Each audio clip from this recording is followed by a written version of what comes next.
할렐루야. 성경을 알자. 힘써 알자. 바이블 파노라마.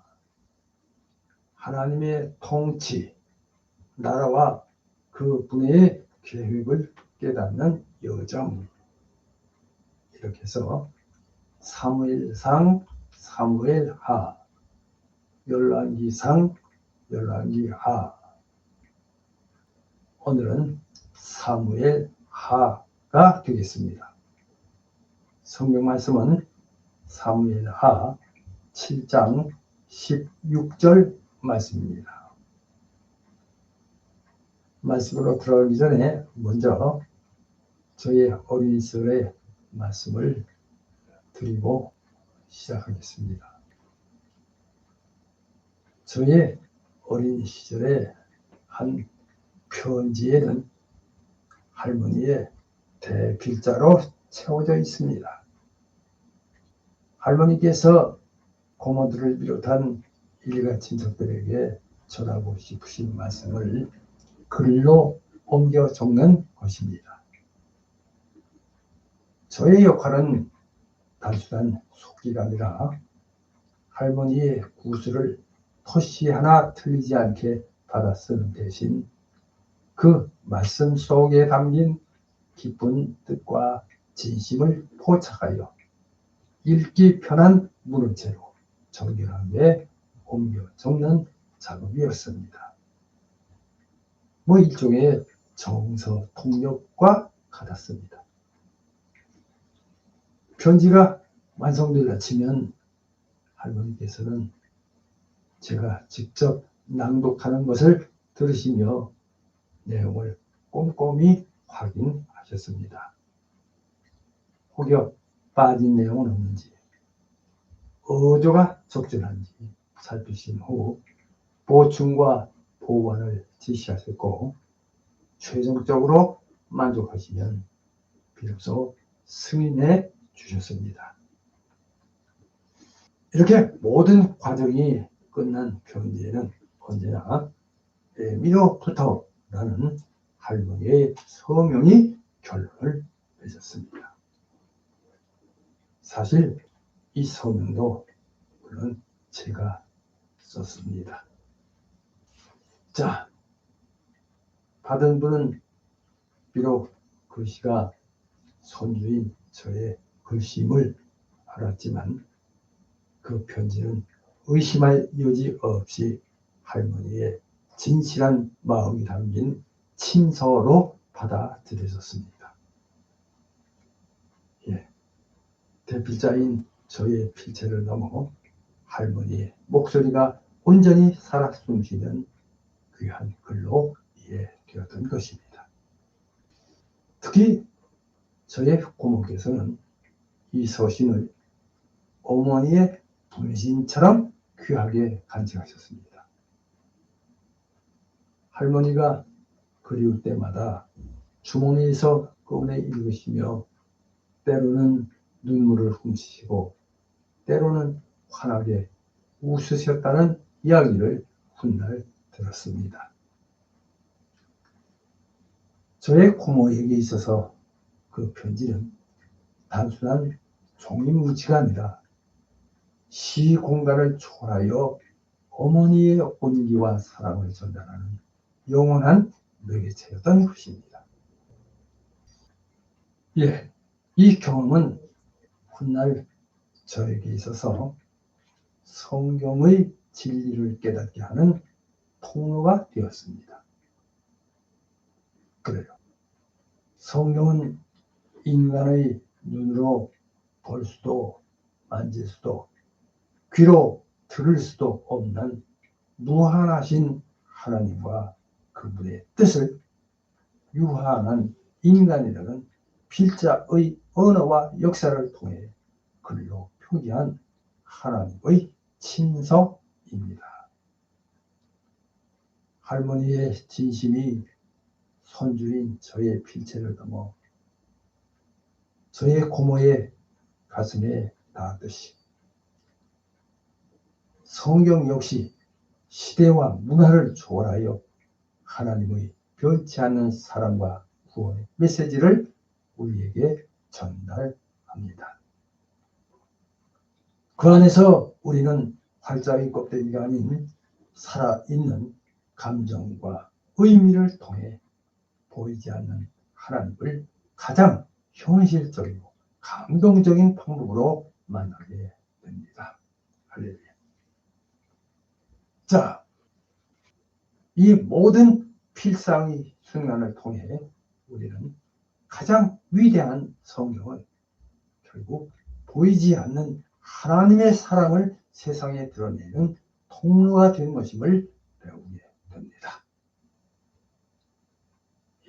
사무엘하 강해입니다. 오늘 강해하고자 하는 사무엘하는 구약성경의 10번째 책으로 이스라엘 역사에서 사무엘은 이미 사망한 이후로 주로 이스라엘의 2대 왕인 다윗에 대한 내용이 기록되어 있는데, 자, 초대왕 사울의 죽음, 그러니까 시신을 다윗이 맡게 되는 것에서부터 시작되어 다윗의 치적, 범죄, 즉 간음 및 살인과 그에 따른 하나님의 벌, 그러니까 연이은 반란 등으로 끝을 맺습니다. 이렇게 본격적인 왕정 시대가 열리는 시점을 다루고 있는 이스라엘 왕조의 기원을 이루는 매우 중요한 책입니다.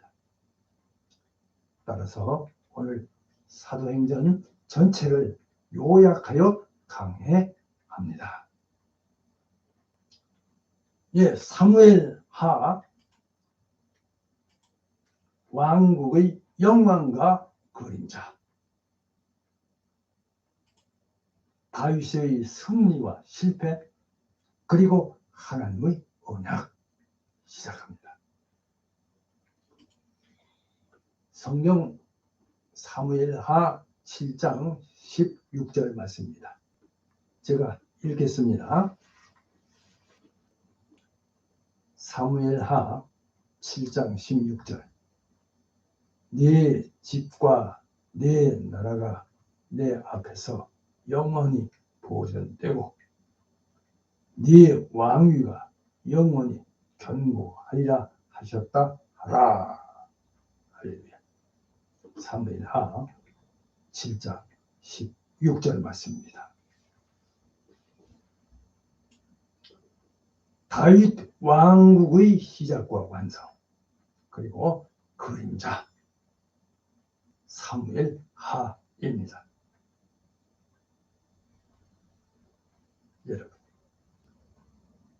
오늘 이 구약 성경의 10번째 책인 이 사무엘하를 강해하고자 합니다. 사무엘하. 자, 그러니까 사무엘상이 이스라엘 첫째 왕인 사울의 등장과 몰락, 그리고 다윗의 준비 과정을 기록했다면, 여기 사무엘하는 이제 명실상부한 이스라엘의 왕이 된 다윗의 통치를 중심으로 펼쳐집니다. 그래서 여기 이 책은 다윗 왕국의 영광스러운 확장과 안정뿐만 아니라 그의 치명적인 죄와 그로 인한 가정의 비극, 그리고 국가적 혼란이라는 그림자까지도 가감없이 그대로 보여줍니다.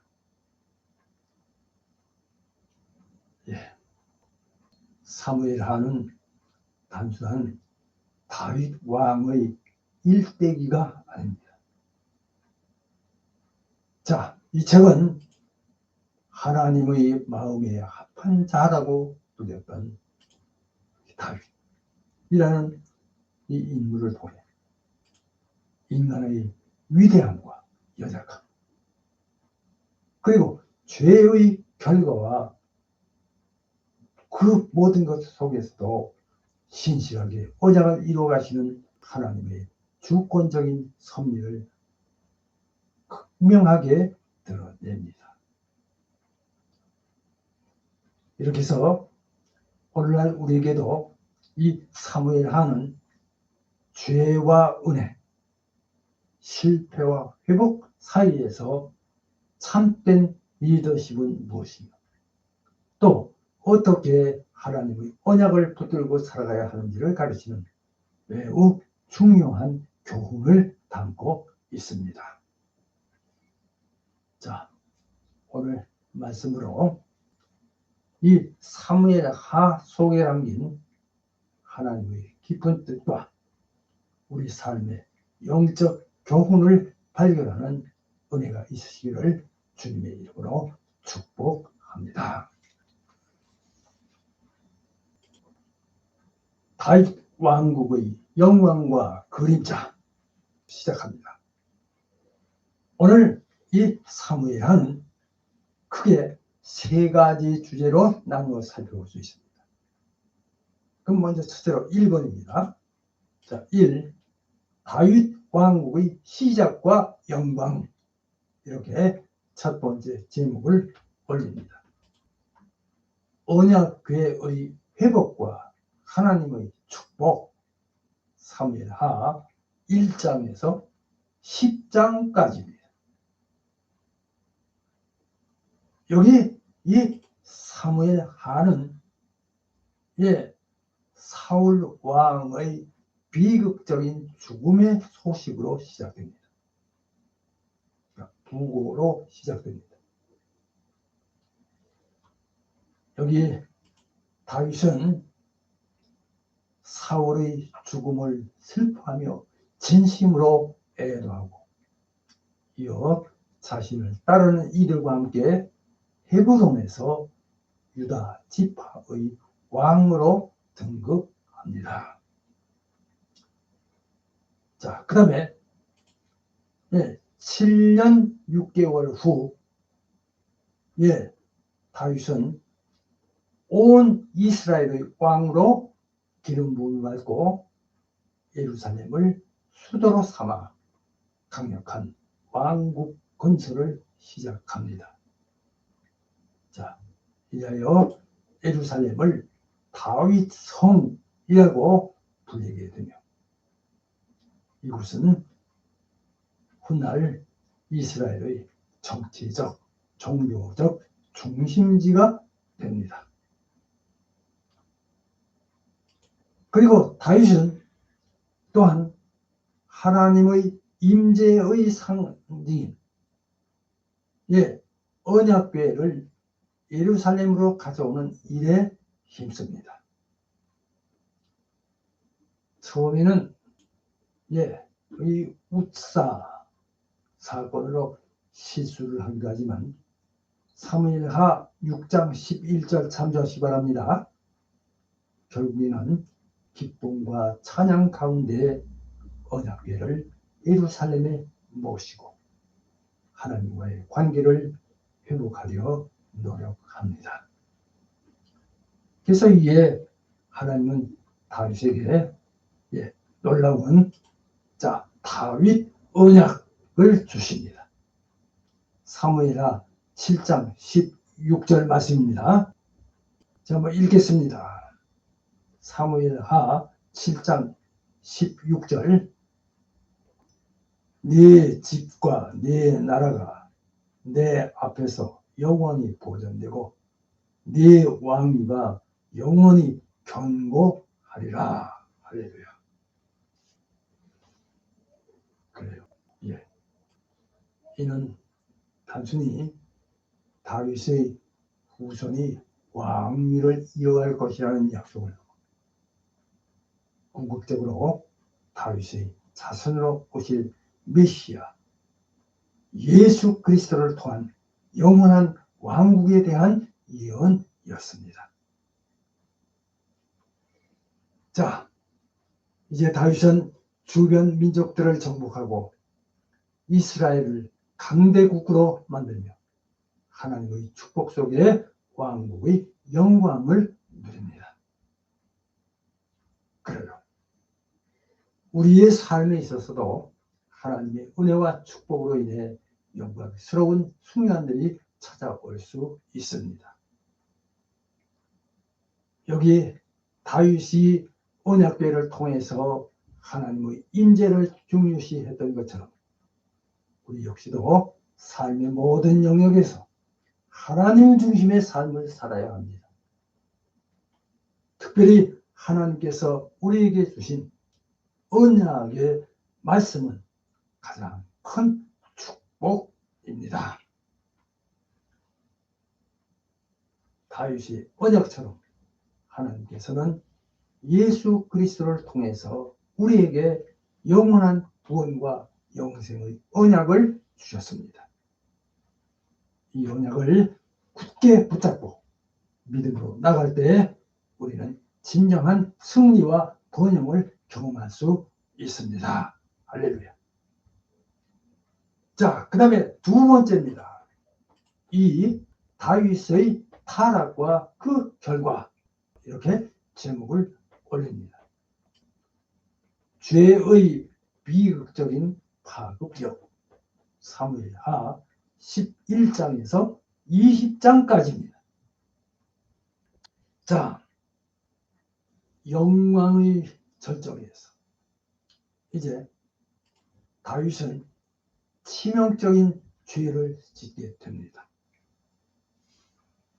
예, 그는 한여롭게 왕궁 옥상에서 거닐다가 밧세바를 보고 간음하는 죄를 범하고 이를 은폐하기 위해 충성스러운 장군, 그러니까 밧세바의 남편인 우리아를 전쟁터에서 죽게 만드는 살인죄까지 저지릅니다. 예, 이 죄는 하나님의 진노를 샀고 당시 선지자 나단 다윗에게 하나님의 심판을 선포합니다. 이때 다윗은 자신의 죄를 통렬히 회개하지만 그렇다고 하나님의 공의로운 심판은 피할 수 없었습니다. 자, 이후 다윗의 가정은 그야말로 비극의 연속이 됩니다. 자, 간음으로 태어난 아들은 죽고 그의 아들 암논이 이복누이 다말을 강간하며 이에 분노한 또 다른 아들인 압살롬이 암논을 살해하게 이릅니다. 결국 압살롬은 다윗에게 반역하여 왕궁을 점령하고 다윗은 예루살렘을 떠나 피난하는 상황이 되고 맙니다. 비록 압살롬의 반역은 진압되고 압살롬은 죽었지만 다윗은 그의 아들 압살롬의 죽음을 슬퍼하며 깊은 고통에 잠깁니다. 예, 이렇게 다윗의 죄는 자신의 개인적인 삶뿐만 아니라 가정과 나라 전체에 그야말로 엄청난 파급력을 미치며 죄의 무서운 결과를 적나라하게 보여줍니다. 자, 그래요. 아무리 하나님의 마음에 합한 자라 할지라도 인간은 연약하며 죄의 유혹에 넘어질 수 있음을 여기 다윗의 그 비극적인 삶은 여과 없이 보여줍니다. 그렇습니다. 우리는 죄의 유혹 앞에서 스스로를 돌아보고 경계해야 합니다. 여기 이 다윗처럼 큰 죄를 지었다 할지라도 중요한 것은 진심으로 회개하는 것입니다. 하나님은 회개하는 자를 용서하시지만 죄의 결과로부터는 결코 자유로울 수 없음을 기억해야 합니다. 우리 역시 삶의 작은 죄라도 가볍게 여기지 말고 겸손히 하나님 앞에서 정결한 삶을 살기 위해 노력해야 합니다. 자, 그 다음에 세 번째입니다. 3. 다윗 통치의 마무리. 이렇게 제목을 올립니다. 회개와 회복, 그리고 언약의 신실함. 사무엘하 21장에서 24장까지입니다. 예, 다윗의 통치 후반부는 죄의 결과로 인한 여러 어려움과 함께 그러함에도 불구하고 베풀어지는 하나님의 은혜와 다윗의 회복이 나타나는 시기입니다. 자, 3년 동안 이어지는 기간, 또 블레셋과의 전쟁, 다윗의 인구조사로 인한 하나님의 징벌, 전염병 등 여러 환난이 닥쳐옵니다. 이제 다윗은 이 모든 재앙 앞에서 백성들을 대신하여 하나님께 용서를 구합니다. 자, 이 대목에서 특별히 인무조사로 인한 징계시 아우라나의 타작마당, 그러니까 사무엘하 24장 16절에서 25절, 여기서 번제를 드려 역병이 그치게 되는데, 이곳은 후에 솔로몬이 여기에 성전을 건축하는 장소가 됩니다. 할렐루야. 자, 이제 사무엘하는 다윗의 마지막 시편들과 고백들을 담고 있으며, 이는 고난과 실패 가운데서도 다윗이 하나님을 향한 깊은 신뢰와 사랑을 잃지 않았음을 보여줍니다. 자, 비록 다윗의 삶이 그렇게 완벽하지는 않았을지라도 하나님께서는 다윗과 맺으신 언약을 신실하게 지키시고 그의 후손을 통해 구원의 역사를 이어가셨습니다. 이렇게 다윗은 약속의 땅을 견고히 하고 메시아의 길을 예비하는 매우 중요한 역할을 감당했습니다. 그래요. 우리의 삶에도 죄로 인한 고난과 시련이 찾아올 수 있습니다. 그러나 하나님은 우리가 진정으로 회개하고 돌아올 때에 용서하시고 회복시키시는 분이십니다. 따라서 우리도 역시 다윗처럼 고난 속에서도 하나님을 붙잡고 하나님의 뜻을 구하며 자신을 낮추는 겸손한 태도가 필요합니다. 하나님은 우리의 완벽함보다도 진실한 회개와 그분을 향한 신뢰를 보십니다. 이제 하나님의 언약은 변치 아니하며 예수 그리스도 안에서 온전히 성취될 것임을 믿어야 합니다. 이제 결론입니다. 결론. 하나님의 마음에 합한 자, 그리고 참된 메시아. 오늘의 결론입니다. 여러분, 여기 이 사무엘하는 다윗 왕의 영광과 그의 행적을 통해 우리에게 깊은 영적 교훈을 줍니다.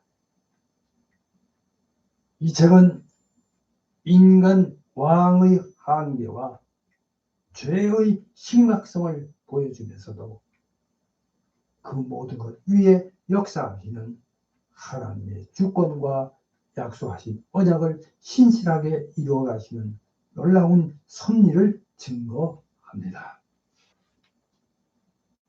자, 여기 사무엘하의 핵심 메시지는 바로 하나님의 주권적인 언약 성취,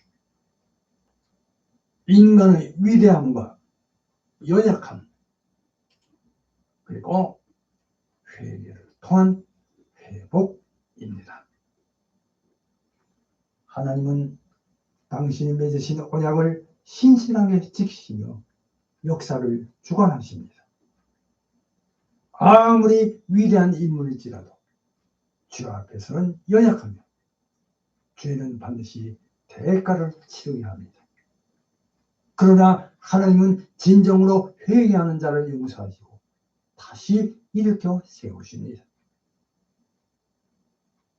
오늘날 우리는 다윗 왕의 영광을 초월하여 다윗의 후손으로 오신 영원한 왕이신 예수 그리스도의 통치 가운데 있습니다.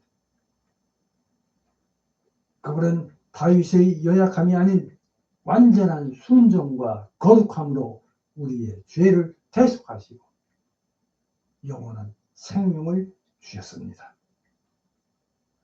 이제 우리는 예수님 안에서 진정한 회복과 영원한 언약의 복을 누리게 되었습니다. 여러분의 삶에서 죄의 유혹을 경계하고 넘어지더라도 다윗처럼 즉시 회개하여 하나님께로 돌아서는 여러분들이 되시기를 바랍니다. 그리고 우리의 진정한 왕이시며 구원자이신 예수 그리스도를 삶의 주인으로 모시고 그분께 온전히 순종함으로 하나님의 영광을 드러내는 복된 성도들이 되시기를 우리 주 예수 그리스도의 이름으로 축복합니다. 하나님의 마음에 합한 자, 그리고 참된 메시아 기도합니다.